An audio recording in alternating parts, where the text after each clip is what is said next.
Hi everyone, मैं हूं मधु, एक past life therapist, reiki grand master, tarot card reader. ऐसी कोई भी सर्विस अगर आप मुझसे लेना चाहते हैं तो दिए गए नीचे व्हाट्सएप नंबर जो है उस पर कनेक्ट कर सकते हैं, या फिर डायरेक्टली वेबसाइट से भी आप बुकिंग्स कर सकते हो या इंक्वायरीज रेज कर सकते हो। सबसे पहले मैं ये बता दूं कि पास्ट लाइफ थेरेपी होती क्या है और कब कराने की ज़रूरत होती है। पास्ट लाइफ थेरेपीज़ में हम एक्चुअली अपनी पास्ट लाइफ्स, वो पास्ट पिछले जन्म हो सकते हैं, कई बार हमारी इसी लाइफ का हमारा चाइल्डहुड या कोई और कुछ साल का, मतलब क्या मैं बोलूँ, काफ़ी मुझे ऐसे भी लोग मिले हैं कि 15-20 साल, इसी साल में 15-20 साल की कोई घटना का कर्मफल अभी मिल रहा है जो रियलाइज़ नहीं करा था। तो वो आपकी पास्ट लाइफ्स में कुछ घटनाक्रम हुआ जिसका कर्म का फल आप अभी भुगत रहे हो। वो किसी भी लाइफ का हो सकता है, प्रेजेंट, पास्ट लाइफ्स, कोई भी। उसके रूट्स आपके अभी भी कनेक्टेड हैं क्योंकि वो लॉ ऑफ कर्म अभी भी आपके साथ घूम रहा है। कई बार आपकी अपनी सबकॉन्शियस प्रोग्रामिंग जो आप पास्ट लाइफ से लेकर आ रहे हैं वो भी हमें यहाँ इफेक्ट करती रहती है।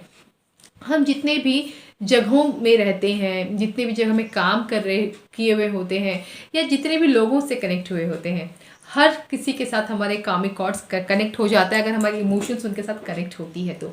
इन सब चीज़ों को हम पास्ट लाइफ के थ्रू रिजॉल्व करते हैं। वहाँ की प्रोग्रामिंग से आपका क्या कनेक्शन है ये जानकर कि क्या आप लोग का डेटा का कनेक्शन है, इसको देखकर डिलीट किया जाता है। तो सबसे पहला सवाल जो आता है कि पास्ट लाइफ रिग्रेशन मैं कैसे लेती हूँ, ऑनलाइन या ऑफलाइन। तो द वेरी फर्स्ट थिंग कि ये मैं कम्प्लीटली अभी ऑनलाइन लेती हूँ, कोई ऑफलाइन सेशंस में नहीं लेती हूँ।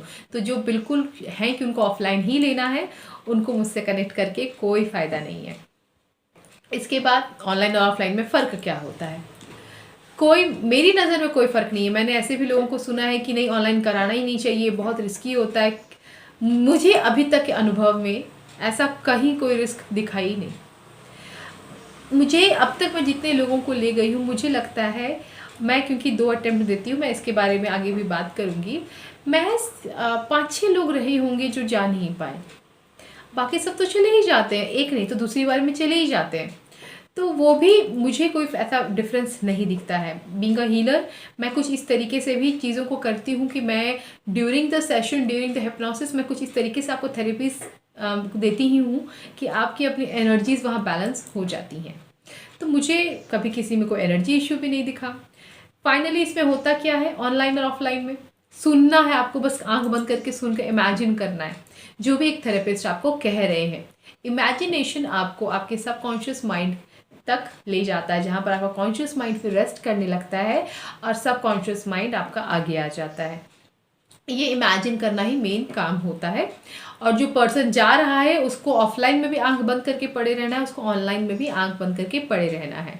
जो थेरेपिस्ट है उसमें काउंसलिंग क्वालिटीज़ होनी ज़रूरी होती है। इसी चीज़ का ध्यान में रखकर मैं भी डील करती हूँ, क्योंकि कई ऐसे सिचुएशंस आते हैं जब लोग फूट फूट के रोने भी लगते हैं, बहुत इमोशनली अनबैलेंस होने लगते हैं। तो उन सिचुएशंस को कैसे डील करना है, ये ऑनलाइन हो इंसान चाहे ऑफलाइन हो, हर केस में आपको समझना ज़रूरी होता है। जो आपको यहाँ पर मिल जाता है, ऐसी कभी कोई प्रॉब्लम और आई नहीं है। बाकी आपके अपने बिलीव्स हैं, मैं किसी का बिलीफ या माइंडसेट चेंज नहीं कर सकती, ना ये वीडियो इस चीज़ के लिए है।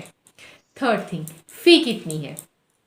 फ़ी एज ऑफ नाउ, आज आई गेस जब मैं ये वीडियो बना रही हूँ, इट्स 6 अक्टूबर 2023, फ़ी 5000 रुपीज़ है। ये आगे बढ़ भी सकता है, तो ऐसा ना हो कि जो ये वीडियो 2 साल 3 साल बाद देख रहा है उसको कहना हो कि आपका 5000 था और तब था और तब मैंने कुछ और रेट कर चुकी हूँ। शायद मैं नहीं करूँगी, बट फिर भी मैं ये बता रही हूँ कि ऐसा हो सकता है, तो रिलेट नहीं करना है, इसीलिए यहाँ डेट मेंशन कर दे रही हूँ। इस 5000 जो फीस है, इसमें मैं 2 अटेम्प्ट देती हूँ किसी को भी, ठीक है, क्योंकि ये फ़ी नॉन रिफंडेबल है। आप जा पाओ या ना जा पाओ, ये आपकी अपनी एबिलिटीज़ है, आपकी साइकिक एबिलिटीज़, आपके अपना जो सबकॉन्शियस प्रोग्रामिंग है, आप कितने ज़्यादा लॉजिकल हैं, इन चीज़ों पर निर्भर करता है। तो वो बिल्कुल एक अलग पार्ट होता है, क्योंकि थेरेपिस्ट अपना पूरा टाइम दे रहा होता है। तो फ़ी हर हाल में ये नॉन रिफंडेबल ही रहती है, बिकॉज मेरे लिए सेशन क्लोज हो चुका है, मैंने अपना पूरा समय दे दिया है। इसी चीज़ को ध्यान में रखते हुए मैं ऐसे लोग जो ट्रांस में चले जाते हैं, बट कुछ एक लोग रूट कॉज तक नहीं पहुंच पाते हैं किसी वजह से, उनको पहले चांस में सब चीज़ें वेग सी दिख रही है, बहुत अच्छा नहीं दिख पा रहा है, तो मोस्ट प्रोबेबली ऐसे लोग सेकेंड चांस में चले जाते हैं। तो इसलिए कि सामने वाले के भी उतने पैसे लग रहे हैं, तो बीइंग अ मतलब थोड़ा सा कंसर्न रखते हुए मैंने इस चीज़ को किया कि मैं सेकेंड चांस भी दूंगी, जबकि ये नॉर्मल रूल में नहीं होता है। ठीक है, ऐसा होता नहीं है। तो आपको एक सेकेंड चांस मिलता है जब आप ये कर सकती हो कि एक और चांस लेके जा सकती हो, बट ये लास्ट चांस होता है। तो इस केस में मैं 2 ऑप्शन देती हूँ। अगर पहले बार में आपको लगता है कि आप सेकेंड बार में चले जाओगे, यू आर कॉन्फिडेंट, तो ठीक है, नहीं तो आप अपनी जगह किसी और को भेज सकती हो। ठीक है, अगर आप चाहते हो पैसों का लॉस ना हो तो कोई और को आप भेज सकते हो जो जिसको है कि भाई इसको लगता है कि ये बेटर है, ये जा सकता है मेरी जगह, किसी भी वजह से कि हेल्थ वाइज ज़्यादा बेटर है, लॉजिकल नहीं है, तो ये पर्सन ज़्यादा बेटर जा सकता है। मेडिटेशन जो लोग करते हैं, ऐसा नहीं कि सारे लोग चले जाते हैं, बट ज़्यादातर लोग चले जाते हैं। या फिर एक और ऑप्शन है हमारे पास, that is third party regression. आपकी जगह कोई और जाएगा, हम किसी और को ज़रिया अपने ही पार्टनर को बनाते हैं, हमारे साथ पार्टनर है। ऐसे उन लोगों के लिए जो लोग खुद जा नहीं सकते, उनके घर में प्राइवेसी नहीं है, क्योंकि प्राइवेसी अगर मुझे आपके सेशन को लेने के लिए चाहिए तो आपको भी अपने एंड पे प्राइवेसी और शांति चाहिए। तो ऐसे कई लोग लेते हैं, थर्ड पार्टी रिग्रेशन करवाते हैं, या जिनके पास टाइम नहीं है, ऑफिशियल जॉब्स में है, उनको समय नहीं लेकिन अपनी प्रॉब्लम को रिजॉल्व करवाना है, या आप नहीं जा सकते हो, नहीं जा पाते हो, पैनिक अटैक्स आते हैं, हिप्नोसिस नहीं, सजेशंस नहीं ले पाते हो, ऐसे बहुत से रीजंस होते हैं। तो ऐसे लोग थर्ड पार्टी रिग्रेशन करवाते हैं। थर्ड पार्टी रिग्रेशन का कंप्लीट फ़ी है 7,000 रुपीज़, जिसमें से 5,000 rupees is my own charge, जो 2,000 है वो लेते हैं, जो जाते हैं वो उनकी फ़ी होती है। तो यहाँ पे जो लोग सेकंड चांस लेने वाले हैं, आपको लगता है आपको अपने ऊपर शक है, आप किसी अपने को भी ले जाने में डाउट कर रहे हो, पता नहीं कोई जा पाएगा या नहीं, तो आप और 2,000 रुपीज़ दे के आप थर्ड पार्टी की बुकिंग कर सकते हो। तो थर्ड पार्टी में आपकी प्रॉब्लम डेफिनेटली सॉल्व हो ही जाएगी, क्योंकि वो जा सकते हैं, किसी की भी लाइफ को देखकर आ सकते हैं, एंड रिजोल्यूशन बिल्कुल वैसा ही मिलेगा जैसे आपको अब खुद जाकर मिलता। द रीज़न बिहाइंड, क्योंकि वो वहाँ जाकर भी, मैं भले कोई और आपकी जगह जा रहा हो, बट उनके सारे कनेक्शंस आप ही के होंगे, आप खुद वहाँ पहुँचेंगी, आपके एंजल्स खुद उनके पास पहुँचेंगे, आप लोग ही सब कुछ करने वाले हो। जो भी कैंडिडेट है जिसका PLR किया जा रहा है थर्ड पार्टी में, वही कैंडिडेट वहाँ पहुँचने वाला है अपने सूक्ष्म शरीर से, उसके सारे एंजल्स, सारे स्पिरिट गाइड्स, सारे वो वहीं वैसे ही पहुँचने वाले हैं। वो बंदा बस एक मीडिएटर होगा, एक जरिया होगा चीज़ों को देखने का, मेरी बात पहुँचाने का, राइट। तो सॉल्यूशंस वैसे ही सेम टू सेम ही होते हैं थर्ड पार्टी में। तो आपको पता चल गया कि फ़ी का क्या स्ट्रक्चर रहेगा। उसके बाद समय कितना लगता है, कम से कम 2 घंटा हाथ में आपको रखना ही होगा। 2 घंटे से कुछ केसेस में ज़्यादा भी लग जाते हैं। मैंने कुछ ऐसे भी केस किए हैं जिसमें 3.5 पौने 4 घंटा लग गया, मैं भी एग्जॉस्ट हो गई, सामने वाला भी घूम घूम के एग्जॉस्ट हो गया। बट कई बार होता है ना, सामने वाले को भी टाइम नहीं है, मेरे पास भी फिर सेकंड सेशन लेने का टाइम नहीं कि और सेशंस ऑलरेडी बुकड हैं, तो इस पर्सन को और आगे चला जाएगा। सो इन दैट सिनेरियो ऑल्सो, अब मेरे पास भी अगर टाइम है, मैं मैनेज कर सकती हूँ, तो मैं भी आगे एक्सटेंड करके कर लेती हूँ, बट इन जनरल 2 घंटे का टाइम लग जाता है। कोई इंसान पहली बार अगर जा रहा है तो उसको आधा घंटा पौना घंटा तो सिर्फ हिप्नोसिस में ही लग जाता है। कई लोग बहुत आसानी से चले जाते हैं, कुछ लोगों को टाइम लगता है। जब मैं देखती हूँ कि उस पर्सन को कहीं किसी सिचुएशन में दिक्कत आ रही है, तो फिर थोड़ा मोड चेंज करना पड़ता है, रूट चेंज करना पड़ता है। तो एग्जामिन करते करते पहली बार में समय ज़्यादा लग जाता है। कई सारे लोग, जिन लोगों ने मुझसे अभी तक नहीं भी तो आधा दर्जन बात करवा चुके हैं PLR, वो लोग अब आई गेस 20-25 मिनट में आराम से चले जाते हैं। तो वो जब आप हिप्नोसिस में जाने लगते हो ना, तो ऐसे भी आपकी साइकिक एबिलिटीज़ बढ़ने लगती हैं, आपका ट्रांस में जाने का जो चांसेस होते हैं वो भी ज़्यादा बढ़ने लगते हैं।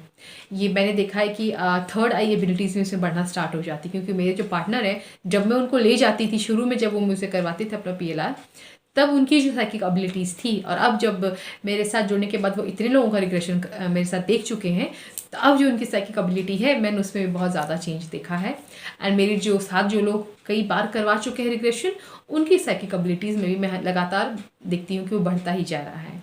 तो वो कहीं से मैंने नुकसान कभी नहीं देखा है, मैंने सिर्फ फ़ायदा ही देख रही हूँ मैं मल्टीपल टाइम्स हिप्नोसिस के सेशंस लेने से। अब एक और सवाल जो आता है कि किस तरीके से मैं सेशंस लेती हूँ। ऑनलाइन तो लेती हूँ, बट कैसे?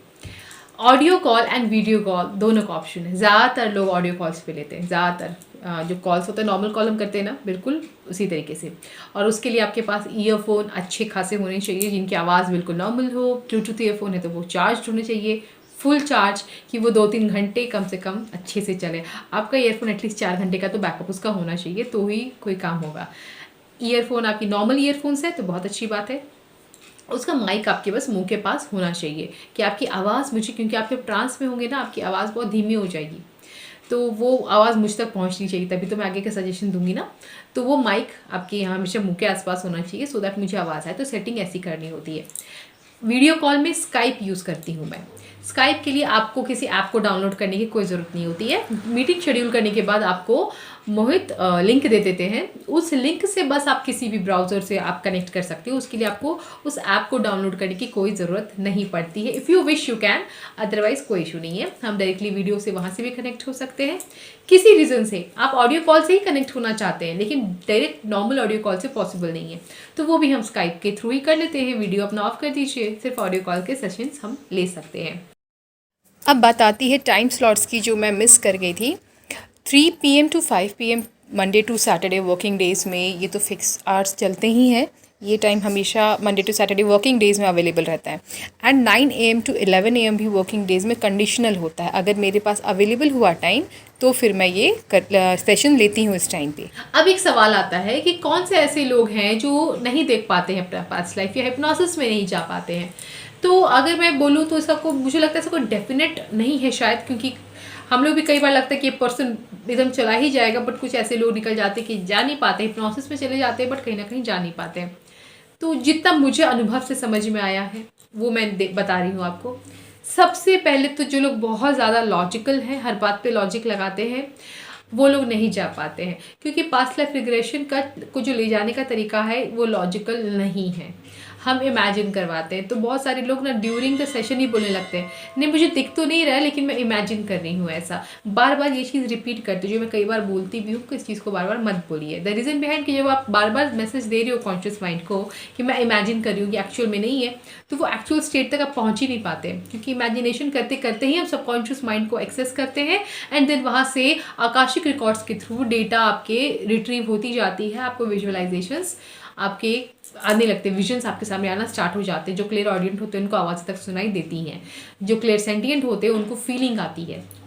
तो लॉजिकल लोग ना इसमें बहुत मुश्किल से जा पाते हैं। जो चले भी जाते हैं उनको धुंधला दिखता है बहुत कुछ, क्योंकि वो हर जगह दिमाग लगा रहे होते हैं। ये मेरे साथ भी हुआ था guys. Even I am a bit logical person, not 100%, I really believe in magic, but मैं थोड़ी लॉजिकल रही थी। जब मेरा फर्स्ट सेशन जब मैं सीख रही थी तब हुआ था, बट मैं चली तो गई थी, धुंधला सा दिखा था सब कुछ, बट ये मैंने पूरा अपना वो डेटा रिट्रीव तो कर लिया था, मैं देख कर आ गई थी। सो लॉजिकल केस में इश्यूज आते हैं, बट एट द एंड जब अगर आप प्रैक्टिकल भी पर्सन हो तो you will be able to connect, ठीक है। क्योंकि उस दौरान मुझे भी लग रहा था कि यार ये मैं सच में देख रही हूँ ना, बिकॉज पहली बार गई थी तो एक तो बिलीव नहीं हो पाता कि मैं क्या क्या देख रही हूँ, मैं मारवाड़ी हूँ, ये हूँ, मतलब सब दिख रहा था। एंड देन जब आप बाहर आओगे तब कैलकुलेट करोगे चीज़ों को और चीज़ों को ऐड करोगे, तब समझ में आएगा कि यार ये मेरी इमेजिनेशन तो हो नहीं सकती है, ये सच में मैंने देखा है, ठीक है। क्योंकि मैं वहाँ कहाँ से पहुँच गई, मुझे इतना कुछ कैसे पता, मैं ये कि मेरा ये रूप कहाँ से आया, वो अपने आप को जवाब मिलना स्टार्ट हो जाता है। बस आपको आपने जो देखा उस पर आपको ट्रस्ट करने की बहुत ज़रूरत होती है।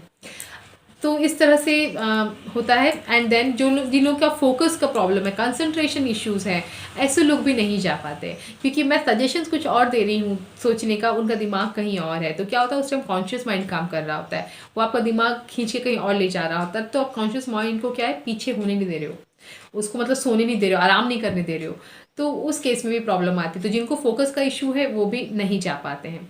और तीसरा जो मैंने बहुत ज़्यादा इंपॉर्टेंट देखा है, जिन पर ब्लैक मैजिक है, स्पिरिट्स बहुत स्ट्रॉन्ग उनके साथ कनेक्टेड है, या फिर ब्लैक मैजिक नहीं भी है बट उनके साथ बहुत ही बुरी स्पिरिट्स कनेक्टेड हैं। सेशन के दौरान मुझे स्पिरिट्स मिल गए हैं और फिर वो हमें भी इन्फ्लुएंस करने की कोशिश करते हैं। अगर ऐसे लोग के साथ ऐसी कोई इशू है ना, वो स्पिरिट्स नहीं जाने देते हैं, बहुत प्रॉब्लम क्रिएट करते हैं। मुझे लगता है मैं अभी तक उन स्पिरिट्स के रहते हुए भी शायद सिर्फ 1 या 2 ही लोगों को मैं उनसे लड़के भी दिखा पाई हूँ। क्योंकि जब नॉर्मल स्पिरिट्स होते हैं ना तो वो रिलीज़ किए जा सकते हैं, उनको समझा बुझाकर उनको लाइट की तरफ भेज कर, अगर उनकी अपनी विलिंग है, वो तैयार हैं, तो उनको हम लोग मुक्ति दिला देते हैं। वही रिग्रेशन के टाइम ही मैं उनको मुक्ति दिलवा देती हूँ समझाकर। बट अगर वो नहीं मानते तो आप कुछ नहीं कर सकते, बस डिस्कनेक्ट करने की कोशिश कर सकते हैं। लेकिन अगर ब्लैक मैजिक के साथ आपके साथ कनेक्टेड है तो वो नहीं हो पाता, वो बहुत डेंजरस, वो बहुत ज़्यादा ही डेंजरस हो जाते हैं। तो वहाँ पे इश्यूज आती हैं। PLR में हम लोग इन चीज़ों को देख सकते हैं, देख पाते हैं कि आपका एनर्जी इशू क्या है, क्या क्या आपके साथ कनेक्टेड है। बहुत कुछ दिमाग लगा तो उसमें ड्यूरिंग द हिप्नोसिस टाइम बहुत कुछ दिख जाता है। एंड मैं कोशिश करती हूँ सबको दिखवाने की, क्योंकि मैं भी जानना चाहती हूँ सामने वाले के साथ इशू क्या क्या है एंड मैं कितना हद तक उसको रिजॉल्व कर सकती हूँ। जहाँ तक मेरा ज्ञान जाता है उतने ज्ञान तक मैं PLR के सेशन में ही उसे रिजॉल्व करने की कोशिश करती हूँ। तो आई गेस ये 3 मेजर पार्ट्स हैं जो जानने ज़रूरी हैं, जो लोग नहीं जा पाते हैं। अदरवाइज़ आप अगर खुद को परखना चाहते हैं कि आप जा पाते हैं या नहीं जा पाते हैं, तो यूट्यूब पे बहुत सारे ऐसे ऑनलाइन सेशंस के वीडियोस दिए हुए हैं, आप उसको ट्राई कीजिए। क्या आप ट्रांस में जा पा रहे हैं? इसमें क्या होता है, कई लोग पास्ट लाइफ देख कर भी आ जाते हैं, रिजोल्यूशन नहीं हो पाता। एक केस मेरे पास आया था, एक केस मेरे पास ऐसा आया था कि उन्होंने पास्ट लाइफ गए, उनको पता चल गया इशू उनके साथ क्या थी, उसके रिजॉल्व नहीं हो पाया, लेकिन वो जो मेमोरी थी वो ट्रिगर हो गई एंड उनके और उनकी वाइफ का रिश्ता जो बहुत अच्छा था वो बहुत ज़्यादा बिगड़ गया। कुछ उन दोनों को ही लेकर कार्मिक इशू था, वो अचानक से क्या कॉर्ड्स ऐसे वहाँ से खींच गए कि यहाँ पर आकर इन दोनों का रिश्ता बहुत ख़राब हो गया। तो उसको फिर रिजॉल्व मैं रिग्रेशन में जब ले गई, दोबारा उसी मेमोरी में ले गई एंड वहाँ से फिर रिलीज़ करवा के लाया गया। तो वो जाना तो आसान है, बट अगर कुछ ऐसा ट्रिगर हो गया तो उसको रिलीज़ करना आसान, क्योंकि वो रिलीज़ नहीं हो पाता है कुछ हद तक। कई बार बहुत लोगों का फोबिया ख़त्म हो जाता है जब वो जान जाते हैं। फोबियाज जो होते हैं ना, उनका भी इलाज हिप्नोसिस से, पास्ट लाइफ रिग्रेशन से पॉसिबल है। हिप्नोसिस से सिर्फ इस लाइफ के लिए पॉसिबल हो पाता है, आगे लाइफ का पता नहीं हो पाता है। पास्ट लाइफ रिग्रेशन से विथ रूट वो हमेशा हमेशा के लिए ख़त्म हो जाता है, ये फ़र्क होता है। तो कई लोग अगर ऐसे ही ऑनलाइन सेशंस में अपनी फोबियाज का कारण विजिट कर लेते हैं तो बहुत लोगों की फोबिया ख़त्म हो जाती है। ये एक होता है क्योंकि उनको पता हो गया होता है कि उनके साथ हुआ क्या था। बट अगर उसमें वो ट्रॉमा आ गया उनके अंदर, उनको काउंसिल नहीं किया गया और वो रिलीज़ नहीं हो पाया, तो वो डर जाते हैं। तो ऐसे कुछ इश्यूज होते हैं, बट आपको अपना बस ट्रांस लेवल चेक करना है। अगर आपको लगता है कि आपके साथ कुछ ऐसा इशू है, इमोशनल इशू है, तो आप आगे तक मत जाना। बस खुद को टेस्ट करना कि क्या आप इमेजिन कर पा रहे हो, क्या आप ट्रांस लेवल पे जा रहे हो, कि आपकी बॉडी बहुत भारी हो रही है, ठंड गर्मी का एहसास हो रहा है। इस तरह से चीज़ों को आप परख सकते हो। एंड अगर आप बोल्ड पर्सनालिटी के हो तो आप डेफिनेटली इस पूरे सेशन को कंटिन्यू करके देख लो खुद को कि जा पा रहे हो या कि नहीं। अगर हाँ, तो आप एक सेशन किसी के भी साथ बुक कर सकते हो, आप चले जाओगे। मुझे ऐसा लगता है कि शायद जितने मेजर क्वेश्चंस आते हैं, मैंने उसका ये एक वीडियो क्रिएट कर दिया है। अगर और कुछ बचा होगा जो जनरल क्वेश्चंस में आता है, तो आप मुझे प्लीज़ कमेंट डाउन कर देंगे, मैं उसको भी ऐड कर दूंगी। Thank you, take care.